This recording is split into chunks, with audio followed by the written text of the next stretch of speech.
Best Actor nominees te Doma Mar Kasavate. Ito pa. Chị bây giờ Lo mi kan thanong turan ika. Lo nan mga. Coffee aman sa fa. Gilbert Colney thile dam tru. Em kim thu zui ngaya. Lung lai ko pon kan pu te farm house a. Thakhat chu. Gospel letlaw zami pa. Inga. Ni mo pu ti na ni mo. Mo pu ti na ni lo chu ba ba kai mo pu. Thi lom sia ka soi ni chu. Poi sa ai hian sa zami poi mo so. Marwa te roi te mi bo. Đừng cầm vòng à. Min ron.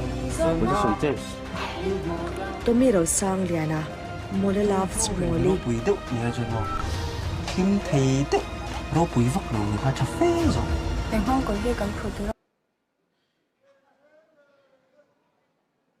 Fourth Mizo Film Award Best Actor Loman Dong Tu Chu Gilbert Colney Thile Dam Patu.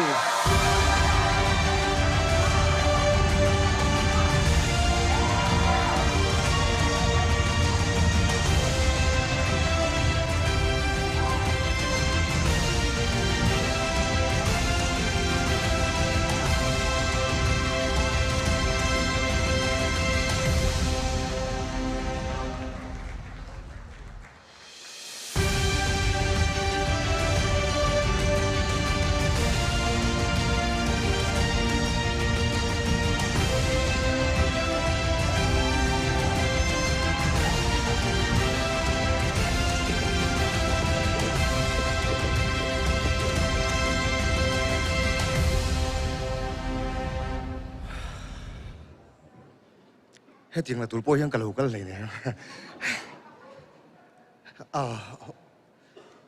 Cái chung te, cái nụ lệ cái bà, cái u nào te rong rong xin sanin, chung con nào bộ thọc man là win phim cái ron trắng chi đó.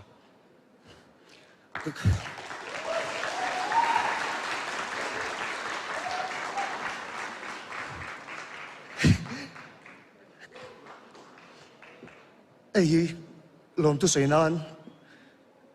Cái chúng tem bom sạch túi lên các nghề châu.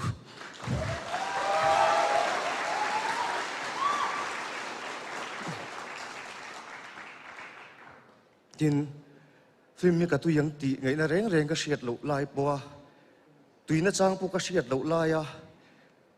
Cái rạ bí min chơi sạch tu. Vài reng te pa nu na sa sel chung à lom thu cái soi à.